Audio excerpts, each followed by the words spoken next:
mais on va espérer que non, bien entendu. Il faut continuer à emmagasiner beaucoup d'expérience. Cette zone-là a été légèrement changée, c'est-à-dire que maintenant on a mis des Tech Pro. Vous voyez que c'est un mur ici à l'écran. Et si on a mis des Tech Pro, c'est pour essayer justement que si ça se reproduise, on puisse réparer, on ait le temps de réparer la voiture pour la qualif. En direct, Esteban Ocon qui rentre dans sa monoplace. On va l'écouter, le pilote français de chez Alpine, parce qu'il mentionne notamment ce circuit et le fait qu'il était resurfacé. Écoutez-le.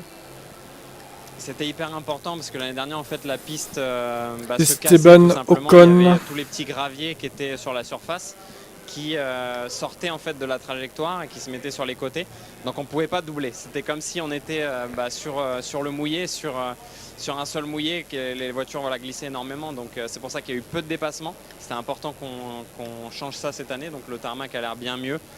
Je pense que ça sera mieux aussi pour nous avec le grip, mais c'est aussi un peu l'inconnu parce qu'on ne va pas savoir la stratégie exactement. On a 3 séances pour voir la dégradation des pneus, mais ça va être bien différent. Oui, 3 séances, c'est beaucoup trop. Mais qui n'a pas empêché quelques pilotes insupportable. de commettre des erreurs, Julien.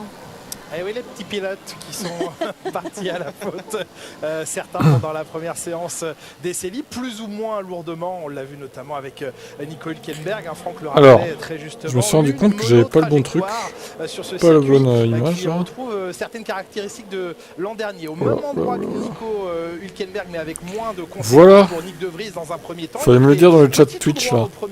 C'était mal cadré du coup. Très bien réussi. Bande d'incompétents, de viewers. Était en pneu dur, c'était le cas également ici là, c'est bon. Lance Stroll au bout de la longue ligne droite, virage numéro 18, et puis Alex Albon et son casque tête de balle de golf, lui aussi a connu quelques petits errements et bien voilà, les pilotes ont pris contact plus ou moins violemment avec la piste de Miami. Alors que Pierre Gasly va certainement arriver dans quelques instants dans son box. Oui, parce que je vois Guillaume. Donc je dis, il va suivre normalement Pierre, mais il n'est pas encore là. En tout cas, Franck, vous avez tout à l'heure détaillé quelques éléments techniques de la Ferrari parce qu'on commence à apporter des nouveautés ici, mais vous avez pu passer quelques secondes avec la Ferrari de Carlos Sainz. Et voilà, Pierre Gasly, il arrive. Il est là. Quand même, je savais bien qu'il allait arriver. Il va lui aussi mettre son casque avec cette livrée spéciale, ces belles couleurs si flamboyantes, propres à Miami. On va donc vous retrouver, Franck, avec la Ferrari de Carlos Sainz en tête-à-tête. La Ferrari de Carlos Sainz, le numéro 55. Alors c'est une des seules voitures où il y a des nouveautés, où il y a des évolutions. Et attention, Ferrari s'est engagé à chaque course à partir de Miami à venir avec des évolutions. Les évolutions, elles sont ni sur l'aileron avant, ni sur l'aileron arrière, mais elles sont bien sur toute cette partie ici, sur tout ce fond plat qui a été légèrement modifié, même si à l'extérieur on ne le voit pas. Les modifications, elles sont simples, elles sont placées à cet endroit-là, peut-être un petit peu de décroché dans ces endroits-là, pour essayer de favoriser l'air dessous. Et bien entendu, à l'arrière de la voiture, vous savez que l'arrière, au niveau du diffuseur, c'est ultra important. Vous voyez aussi qu'il y a beaucoup de monde ici. En tous les cas, ça nous fait espérer une belle bataille et comme c'est les seuls à apporter des nouveautés, potentiellement ils vont aller challenger les Red Bull. Ouais, ils vont changer rien du tout quoi. Du côté paddock, peut-être au qualif, mais bon, le qualif cette ça année, marque pas de points. Le paddock est désormais à l'intérieur du stadium, c'est un paddock magnifique. On a voulu créer plus de place parce que ce grand show à l'américaine, il attire du monde, Franck. Il y en a encore plus que l'année dernière. C'est pourquoi il a fallu finalement agrandir les infrastructures pour accueillir encore plus de monde. Et on est vendredi, il y a déjà un bout de paddock également, bien sûr. C'est intéressant. Regardez cette magnifique vue. Il y a d'ailleurs quelques spectateurs privilégiés qui auront un pass pour accéder. Alors pas avec cette vue-là qui est en hélicoptère ou en drone, mais en tout cas un peu moins haut, qui pourront se mettre dans les tribunes et admirer finalement leur héros se balader dans le paddock. Ouais, le va-et-vient des pilotes, le va-et-vient des ingénieurs aussi, avec des grands écrans. Alors ils verront pas les voitures évoluer en piste, ils les verront qu'à travers la télé, mais c'est nouveau, c'est une innovation et puis ça a l'air de plaire. Très honnêtement, je crois que c'est quelques milliers de tickets en plus qui ont été vendus à ce niveau-là. Plutôt sympa, c'est bien de voir que la Formule 1, vous savez que la Formule 1 aux USA elle était un petit peu boudée. Aujourd'hui elle est revenue vraiment en force, c'est un vrai show à l'américaine. On voit rarement autant de monde le vendredi. Bravo. Et oui, et puis Pierre Gasly qui a pu, comme beaucoup de pilotes, comme oui, en bradant les tickets, parce qu'il n'y a personne justement, ça aide. Enfin, on va dire plutôt un entraînement de football américain. 40% de réduction, c'est sûr que ça donne plus envie d'un coup. Il fallait être le plus rapide parmi tous les pilotes, c'est d'ailleurs lui qui a obtenu le meilleur temps. Mais voilà, c'est sympa aussi, on le disait tout à l'heure, ces passerelles entre les sports, rencontrer des athlètes, rencontrer des héros pour certains. Ouais, c'est vrai que ça c'est génial parce qu'on est très sportif aux US et normalement, regardez par exemple Monaco, vous verrez pas trop d'action de ce genre-là, vous verrez beaucoup d'opérations marketing, c'est des opérations marketing également à ce niveau-là. Mais là aujourd'hui, on réunit tous les sports différents et c'est ça qui est plutôt sympa de partager entre athlètes de différents mondes. On n'a pas l'habitude de pouvoir parce que les emplois du temps de tout le monde sont assez serrés. Donc c'est plutôt cool ce qu'ils sont en train de réaliser. Et pas toujours évident de rester concentré, finalement, de rester focalisé sur sa course. Mais pour Pierre Gasly, ce n'est pas un problème. Écoutez-le. C'est un peu le show à l'américaine. Il y a beaucoup d'activation de la part des sponsors, de la part de l'équipe. On connaît, hein, les États-Unis, c'est toujours comme ça. On le voit en NBA, on le voit en NFL. Non, pour moi, c'est quelque chose qui est assez plaisant, mais c'est sûr que c'est très important de savoir faire la part des choses entre les moments où on peut être un peu plus détendu et puis les moments où il faut se concentrer sur la performance en piste. Le soleil descend tout doucement dans le ciel de Miami, Franck, et le vent s'est un petit peu levé, une notion qui est importante ici. Parce que... Oui, ça c'est vrai, ça nous donne un petit peu de fraîcheur. C'est vrai même pour les pilotes parce que c'est très important ici. Vous savez que c'est des légers couloirs à chaque fois qui se passe à droite et à gauche. Si le vent change, je ne pourrais pas vous dire, je vous dirai ça tout à l'heure avec Julien, enfin Julien nous dira ça plutôt tout à l'heure. Si le vent change de cap, forcément ça va aménager, ça va avantager certains pilotes, mais d'autres écuries peuvent se retrouver en problématique. L'année dernière, c'était Mercedes, juste parce que le vent avait changé, qui était complètement perdu avec les réglages. Franck, si vous voulez être au feu vert en cabine... Si tu avais l'argent, tu préférais aller au Grand Prix de Miami plutôt que Las Vegas. Et on vous retrouve Julien Febvre pour Ouais, je sais pas, Las Vegas, ça a l'air intriguant quand même. Cours, Franck, cours. Ça a l'air très intriguant. On l'attend, Franck Montagny, en cabine de commentaires. On est à l'entrée de la voie des stands. Il ne peut pas se tromper, Franck.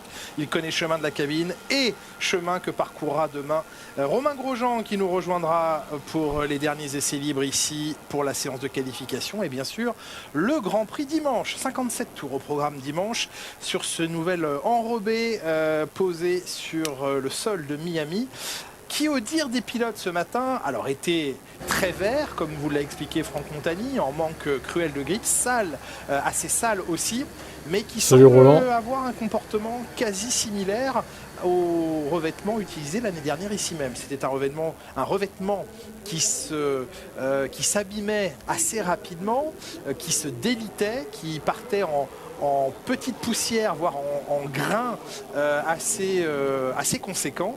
Et bien cette année, il semble que même si la composition a été légèrement revue, eh bien on soit sur une qualité et des caractéristiques de revêtement assez similaires à l'an dernier. L'intégralité du circuit, les 5 km et 412 mètres ont été resurfacés. C'est pour ça que sur cette vue aérienne, vous voyez un asphalte parfaitement lisse. Alors il n'y a aucune bosse. C'est un billard absolu. Ça peut faire l'affaire de beaucoup d'équipes, puisque avec ces nouvelles monoplaces depuis l'an dernier, vous le savez, l'objectif est de les faire rouler le plus proche du sol possible, leur permettre de maintenir une assiette la plus basse et droite possible. Et bien un circuit sans aucune bosse, on est loin des bosses de Bakou qui étaient quand même encore assez nombreuses le week-end dernier. Et bien sur un circuit aussi lisse, aussi plat, deux équipes semblent pouvoir être un peu plus aidées, on ne va pas dire avantagées, mais un peu plus aidées. C'est Mercedes. Mercedes a une voiture assez fine, a une nécessité, un besoin absolu de faire rouler véritablement très proche du sol pour qu'elle fonctionne. Donc ce revêtement très lisse pourrait aider la Mercedes de Lewis Hamilton et celle de George Russell, mais également Alpine qui utilise une voiture assez fine. Lorsqu'elle est dans la bonne fenêtre de fonctionnement, l'Alpine est une bonne voiture, mais la fenêtre est assez étroite, c'est une meurtrière, c'est pas une Véronda. Toujours est-il que sur cet asphalte là aussi très lisse, peut-être que la nécessité de la faire fonctionner très très basse, cette Alpine, comme la Mercedes, pourrait les aider à confirmer, à vérifier, à éprouver au fil des tours qui vont être effectués ce soir à l'heure française 23h31, 17h31, fin d'après-midi ici à Miami. Voilà en tout cas pour ce qui est de ce revêtement, mais les pilotes l'ont décrit très sale, très vert, très glissant ce matin. Une monotrajectoire. Alors ça, la monotrajectoire, ça ne fait pas les affaires du spectacle parce que les pilotes qui seront tentés d'effectuer des dépassements vont se retrouver forcément hors trajectoire et avec moins de grip, bien la prise de risque sera elle aussi plus importante. Et puis au fil des passages, eh bien, cette monotrajectoire va devenir véritablement le seul endroit où on peut aller vite. Voyons au fil du week-end comment les choses évoluent. Mon cher Franck Montagny, trouver la route de la cabine. Là, oui, vous avez vu, pas trop long. Très bien. La caractéristique première d'un pilote, c'est quoi? c'est d'être égocentrique. De râler. Oh, j'étais pas loin. T'étais pas loin. Ça va avec. Ça peut jamais aller pour un pilote. Faut toujours trouver des défauts. Pas aller. C'est ce qui permet surtout d'évoluer. Plus on râle, ça veut dire qu'on a des problèmes, mais on va trouver des solutions aux problèmes. C'est aussi une bonne chose. Ce n'est pas que du négatif. Le talent, c'est de savoir comment bien râler. Oui, c'est ça. C'est de bien faire passer le message. Le râlage doit être calé. Je ne râle pas et je veux positiver les choses. Je veux qu'on avance tous ensemble dans un esprit d'amour. Mais pour l'instant, vous ramez pas bien. Il y en a parfois qui rament à contre-courant, c'est vrai. Alonso est du genre râlage intensif, mais par contre, ouais, mais il est tout le temps manette. L'aura de Fernando Alonso fait que en interne, eh bien, on appuie ses propos, on soutient l'Espagnol, jusqu'à ce qu'un jour ça craque et à ce moment-là, on le met à la porte. Il faut savoir que Fernando Alonso, il n'y a pas une journée qui se passe de toute l'année, ou peut-être pas toute l'année parce que peut-être pendant un peu l'hiver, tout ça, mais il envoie des mails constamment à son équipe, constamment à son ingénieur, matin, il demande des choses. Il fait des rapports, il demande un contre-rapport, il est tout le temps en contact perpétuel avec son équipe. Ça demande beaucoup de focus, d'implication, beaucoup d'énergie aussi. Mais à des moments, en fait, il faut savoir aussi, et c'est quand ça marche pas, en fait, c'est ça le côté. On n'arrive pas à les trouver, ça devient compliqué. C'est tellement toute sa vie, Fernando Alonso, qui en a délaissé, alors par choix, aussi sa vie personnelle. On sait qu'il a une vie, un peu de célibataire obsessionnel de la F1 et de son art, parce qu'à ce niveau-là, c'est de l'art. Mais voilà, ça conduit un Fernando Alonso, vétéran du plateau, à être aujourd'hui qu'il a une monoplace entre les mains performante, capable d'en extraire le maximum. Et ça, c'est prodigieux. Et on aime évidemment, en tant que passionné de F1, assister à ces carrières, à ces parcours totalement hors normes. Max Verstappen est en train d'aligner les secteurs. Il fera battre le temps, j'allais dire, de son adversaire numéro 1, Charles Leclerc. Non, son adversaire numéro 1 aujourd'hui, c'est Sergio Perez. Est-ce qu'il y a de la F2 ? Je crois pas qu'il y a de la F2. Pierre Gasly à 3 dixièmes et demi au deuxième rang. Alex Albon en 4e position. Les pilotes qui débutent cette séance, pour la plupart avec de la gomme médium. C'est le cas en tout cas de Verstappen. Et là, boum. Boum, 6 dixièmes de nouveau avec Perez. Boum, Max. Perez de nouveau loin de ses 6 dixièmes en fait, parce que sur les 3-4 premières courses, Perez était dans le game avec Verstappen, il n'y avait plus cet écart. Attention à ce que ça ne revienne pas. Il doit s'ennuyer fortement. Moi j'espère une chose.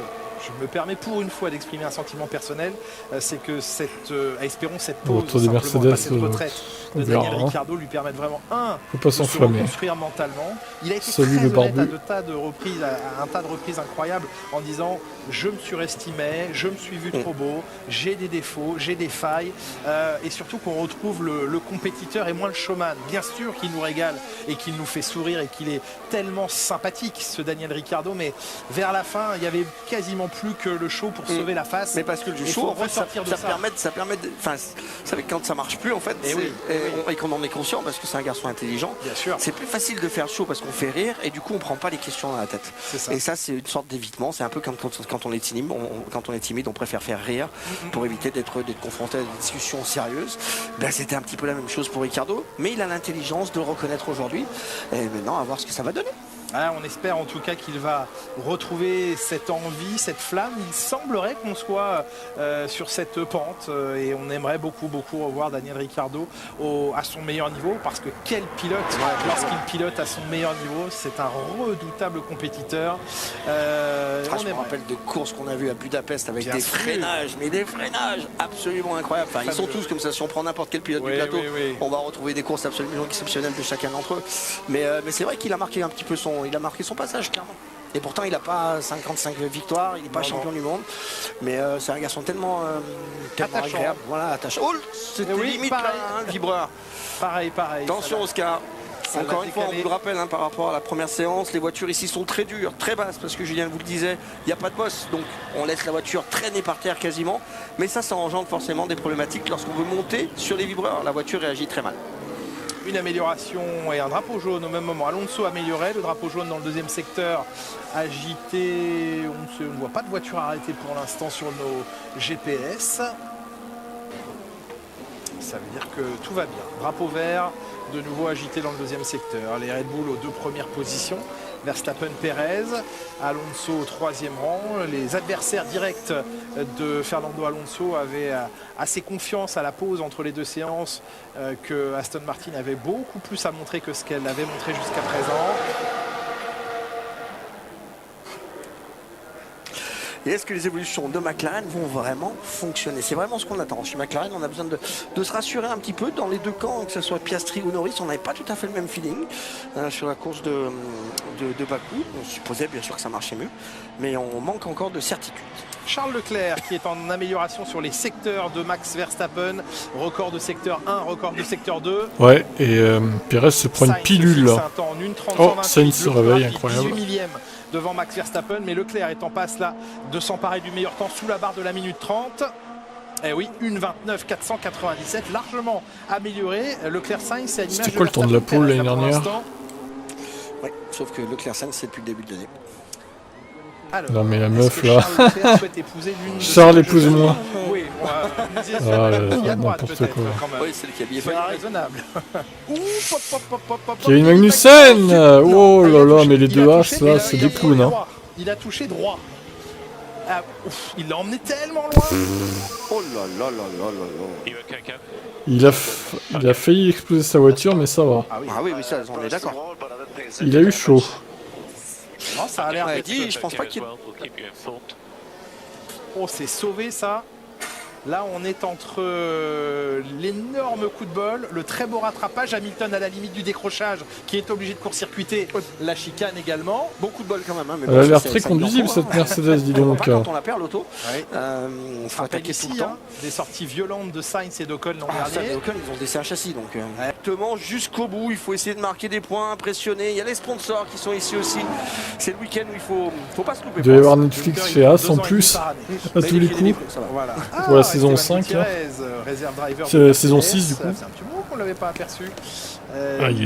Pilote anciennement titulaire chez As, aux côtés notamment de Romain Grosjean. Ça, c'était au tout début de l'aventure As en Formule 1. Et qui est avant chez Lotus avec Romain aussi. George Russell, un peu gêné par le trafic. Il y a moins de monde à cette heure-là, bizarrement. C'est pas étonnant. Ah, et Kamag, il a failli se manger là. DRS ouvert, je crois que j'ai vu 337, 340 pour la Red Bull tout à l'heure. Même au-delà de ça, 343 pour Sergio Perez. Mais moi je garde un peu d'espoir. Oui. Vous étiez en retard, vous. Exactement. 341 pour Verstappen. Étonnamment, les 2 Red Bull ont les meilleures vitesses de pointe, dis donc. Albon, ça alors, c'est bizarre. Comme Max Verstappen. Derrière, c'est Sargent, donc les 2 Red Bull devant les 2 Williams.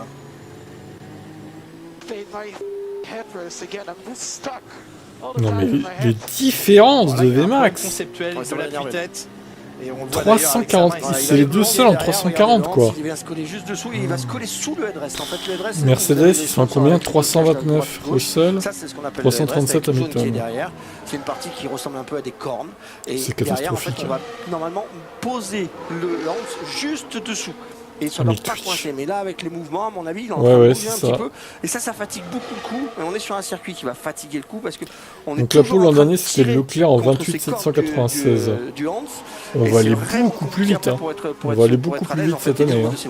Oui, déjà que ils sont déjà à une 29.4 là. Limite l'amplitude de mouvement de la tête, mais c'est un tel élément de sécurité que bien évidemment ça va descendre en 27 je pense. Mais si en plus il se bloque sous l'appui-tête, là ça empêche tout mouvement de la tête. Ferrari c'est marqué 336 Leclerc, Sainz 332. C'est loin aussi hein.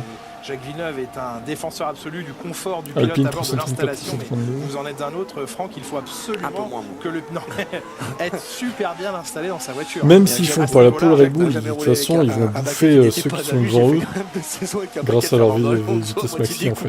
Plus le DRS combiné. Oui, enfin moi il y avait des trous sur les côtés pour ça quand même.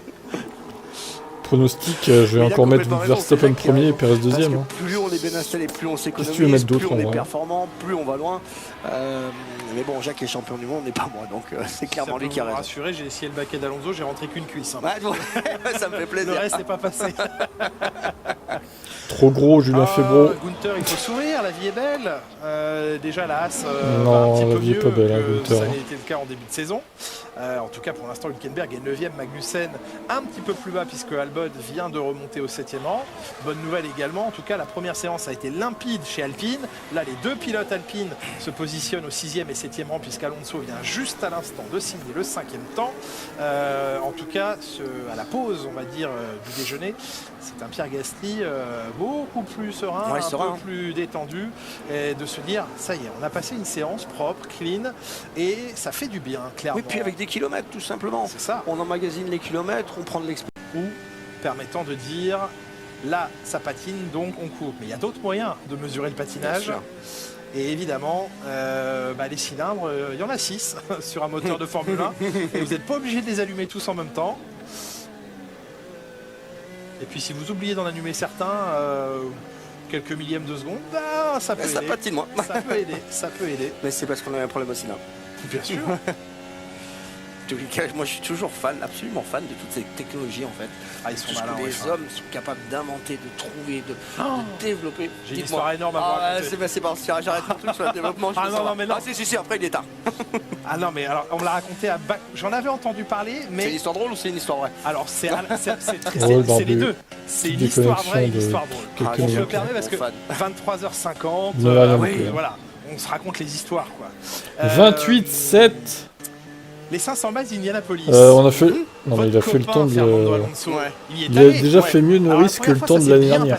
Pas la deuxième. Bon, il fait le ça va moteur très très vite là. D'épreuve, il était dans le match pour. Mon copain. Ça jouait devant. Si, c'est on va pas en vacances ensemble. C'est pas ce qu'on m'a dit. Toujours est-il que la première année où il y va, ça se passe bien. La deuxième année, beaucoup moins bien. Vous savez qu'avant de vous raconter une histoire à l'antenne, il faut plusieurs sources pour la vérifier. Je suis d'accord. Quand on n'a qu'une seule source, ça marche pas. C'est un peu juste. Donc, et je vous connais bien pour ça. Et à Bakou, j'ai eu une troisième source. Donc je dis là, ça y est, maintenant j'ai recoupé les infos. Ah oui. Sergio, il a refait le design de la piste. Il est prévenu, drapeau noir et blanc. Il a pris pour la fin, il reste 39 minutes quand même. L'entrée des stands, il y avait la zone pointillée, il y avait le droit de la couper. La ligne blanche, non, il n'y avait pas le droit. C'est pas la fin tant que ça. Voilà. Bref, donc quand Fernando Alonso il retourne, toujours avec McLaren, et à l'époque son patron Zak Brown, ça se passe pas bien. Que dit Fernando Alonso? Parce qu'il faut se qualifier. Je crois qu'il y avait 33 voitures, il n'y en avait que 30 de qualifiés ou je sais plus, mais enfin voilà. Et ça se passe pas bien, les réglages sont pas bons. Que fait Fernando Alonso et son équipe? On va dire que c'est un travail d'équipe. Ils disent, il nous faut les réglages d'une autre écurie qui marche bien. Ils sont allés acheter chez Andretti le réglage de la Andretti. Devinez combien ils ont payé le réglage? Je connais un peu Andretti, ça n'a pas été gratuit. 2 millions de dollars. Attendez, l'histoire. Pour pas se qualifier? Mais oui. Mais ça, énorme ça. Il négocie en sous-marin le réglage, d'acheter le réglage. On me dit que le chiffre c'est 2 millions, j'ai confiance dans les personnes qui me disent ça. C'est pas Romain Grosjean, n'allez pas croire que c'est Romain Grosjean parce qu'il pilote chez Andretti, ce n'est pas Romain Grosjean. Ils achètent le réglage à Andretti et puis ils mettent le réglage sur la voiture. Et puis il part en qualification. Et il dit mais la voiture est inconduisible, c'est une catastrophe. Quelle bande. Et de quoi qu'ils se sont pas rendus compte un peu plus tard, c'est que les réglages, ils étaient en inch. Ils les ont mis en centimètres. Véridique. Ils ont appliqué les chiffres en centimètres. J'ai vu Marco Andretti tout à l'heure, je vais y retourner. Ils ont appliqué les réglages en centimètres sur la voiture de Fernando Alonso alors que c'était des inches sur la feuille de réglage. Et comme quoi tout arrive. Celle-là est très belle d'histoire. Elle est pas mal celle-là. Elle est très très belle, ouais. Ça fait un moment que j'en entendais parler. Génial. J'étais content d'avoir une troisième source. Elle est belle celle-là, elle est belle. Elle est très C'est très grave, surtout que les 2 millions pour au final se foirer à ce point. Tu m'étonnes. Ah bah oui. Ça fait une grosse différence. Voilà, c'était la petite C'est la anecdote honte, du soir. c'est la honte totale.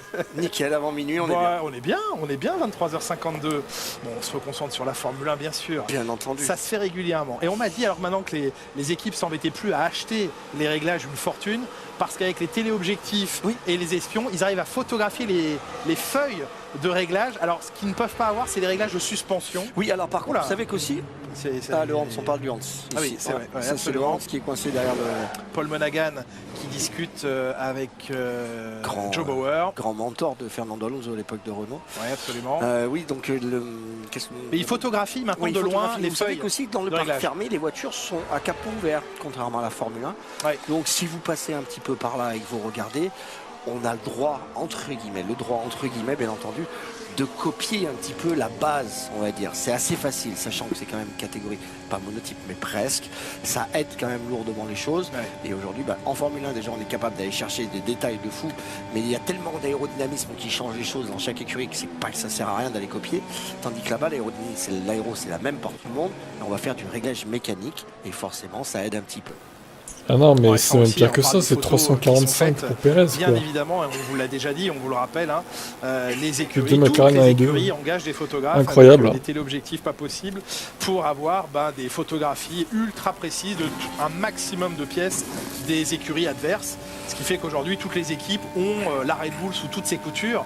Maintenant, l'observer, essayer de la copier à base de photos, ça suffit pas. Et ce qui est vraiment génial aussi, c'est que ça se fait plus maintenant parce que tout le monde est au courant, mais il y a encore quelques années, on avait certains photographes qui étaient bien sûr qui étaient membres d'écurie, mais qui revêtaient des fringues ou des habits de différents trucs de presse, de Autosport Magazine, Auto Hebdo, des choses comme ça, et pour pouvoir s'approcher un peu plus près des voitures. Je n'accepte pas que l'Honda soit devant le Mercedes. C'est assez génial, ça se fait pour 24 heures du Mans, ça aussi.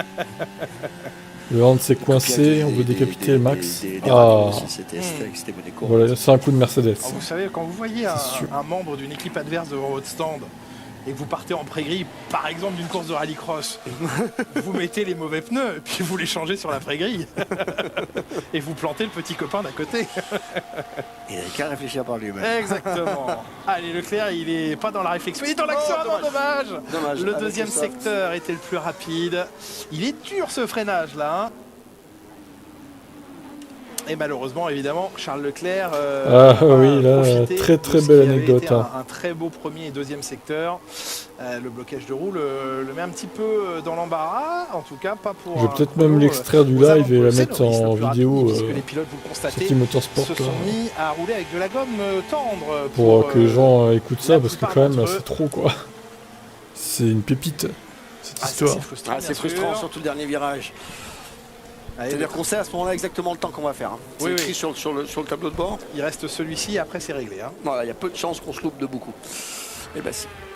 Ouais, c'est rare, c'est sûr.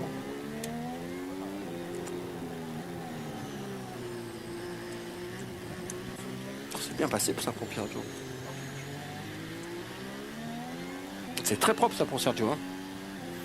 Bon allez Checo là, t'es le roi des circuits urbains ou pas là? T'es 8ème pour l'instant. Hein. Alors, le King of the Street va-t-il être le King des autres circuits? On n'est pas loin d'un circuit urbain. Là, ouais, quand même. On a des plombs en béton absolument de partout. Donc, typage circuit urbain, mais avec des vitesses évidemment vertigineuses par rapport à ce qu'on peut connaître. Quoique maintenant, avec Jeddah, on est aussi sur des... 4ème, c'est mieux. Jeddah, Bakou, 340, 360. Ouais. Checo is the legend. Allez-y doucement quand même, mais bon. Mais il Mexico, il avait marqué derrière. Eh oui. Insupportable. Quand même, mais bon. Mais il Mexico, il avait marqué derrière. Eh oui, Team Mexico, on a le droit de pas être 100% objectif et il est une légende. C'est bien justement de pas être toujours objectif. Il est une légende dans son pays. Et bien sûr, Checo is the legend, ça me revient à l'instant grâce à la Bible. Dominique Albon 3ème. Checo is the legend, c'est la phrase prononcée par Max Verstappen à la radio lorsque Checo Pérez avait ralenti. Oui, bon, allez, arrêtez, c'est semi-urbain, comme ça tout le monde est content. Absolument pas controversé d'Abu Dhabi 2021. La légende, c'est Max Verstappen qui est devenu légende ce soir-là. Oui, sur des raisons controversées, bien entendu, on est bien d'accord. Ils auraient mieux fait de les arrêter, de refaire un départ, mais bon, c'est passé. 28-2, mais comment on peut être aussi rapide? 255, le meilleur temps pour je rappelle, pour ceux qui viennent d'arriver, la pole de l'année dernière, c'est 28-7. Ils sont déjà plus de 5 dixièmes plus vite en EL2, quoi. Tiens, en EL2, ils avaient fait combien d'ailleurs? Nos petits Français, mais non, l'année dernière, je vais essayer de voir ça. Gasly, en EL2, ils avaient fait 29-9. C'est bien, il faut faire un week-end propre chez les Français. C'est incroyable. À tout mettre bout à bout. Après, ils ont resurfacé la piste, apparemment aussi. Encore demain matin pour travailler la qualif et enfin on ira en course. Il n'y a pas de problème, Foufou. Allez, quasiment la mi-séance atteinte. Ouais, donc le resurfaçage, ah oui, ça aide beaucoup, clairement. Il y a quelques instants, je vous propose d'écouter Charles Leclerc sur ses objectifs. Je pense que ça va être 2 secondes plus vite que l'année dernière, en fait, tout simplement. Il va falloir compter ça. J'espère bien. En tout cas, oui, c'est vrai que ça s'est bien passé. Ça va rouler en 26. Voilà, je pense que c'était une piste qui nous convenait assez bien. En tout cas, la voiture s'est bien comportée là-bas. Donc, il va falloir qu'on reconfirme ça ce week-end. Je pense qu'on a trouvé quelques petits trucs qui nous font aller dans la bonne direction. Mais bon, encore une fois, il faut reconfirmer ça ce week-end. Confirmer, continuer de travailler le développement de la voiture qui entame sa mue, cette Ferrari à coup d'évolution. D'abord le plancher ce week-end ici à Miami, des évolutions à Imola, un package très spécifique ça à bugué, Monaco, et puis le dernier step important, il y en aura d'autres plus tard dans la saison, mais sur cette première partie de saison à Barcelone. Étonnant de voir Piastri dominateur sur la partie toute serrée sur la fin de course. Absolument. Répartition des forces entre Norris et Piastri au fil de ce circuit. Barcelone où l'on retrouvera non, il a fait son meilleur tour en soft. Passionné de F1 ou affectionné particulièrement les 2 derniers virages sans la chicane entre ces 2 derniers virages. Génial, fantastique, j'avais oublié ça.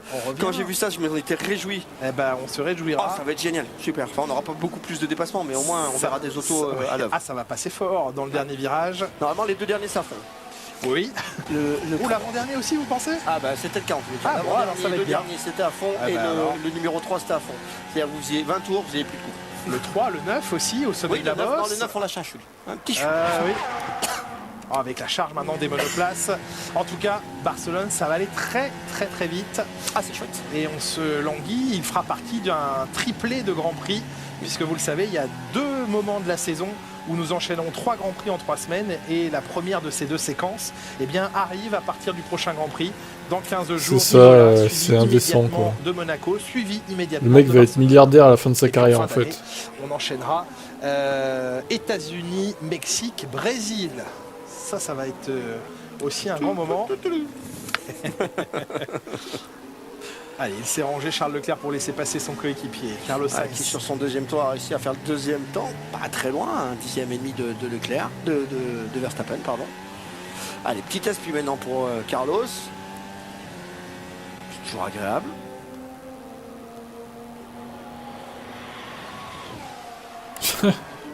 Finalement, il va peut-être rester un petit peu encore.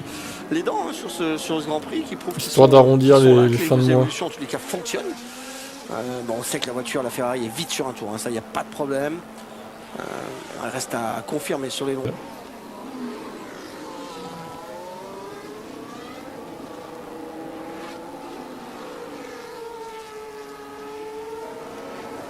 Ocon 7e rang. C'est serré, c'est serré, franchement c'est serré. Il y a moins d'une seconde jusqu'au 15e, c'est beau.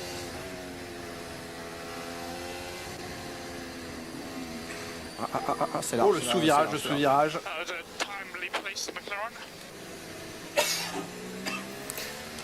Mercedes cache son jeu, il y a longtemps.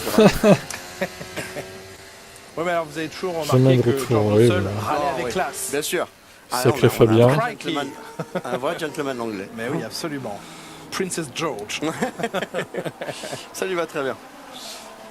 Hamilton qui améliore ses 3 secteurs, même s'il reste à 6 dixièmes du meilleur temps. Le voici positionné au 6e rang. C'est difficile quand même, parce qu'une seconde entre les 15 premiers, s'il y a 10 kg d'écart dans les réservoirs, ça change toute la donne. Et oui, les 14 premiers pilotes, on va pouvoir même considérer quasiment Piastri. Je vous le fais à 15, ça me fait plaisir. Les 15 premiers pilotes dans la seconde. Pérez remonte au 4e rang. Ça va être toi. Drapeau jaune dans le dernier secteur, peut-être un tout droit d'Albon au virage 17. Ouais, les 4 premiers en un 10e et demi, c'est pas mal aussi. Ouais, absolument. Les 2 Red Bull qui encerclent les 2 Ferrari, 1 et 4, Verstappen et Pérez, 2 et 3, Sainz et Leclerc. Et tout le monde cherche à percer le mystère du fonctionnement diabolique, cette arme nucléaire, c'est ainsi qu'il l'a appelé Toto Wolff, décrivant ainsi le système d'ouverture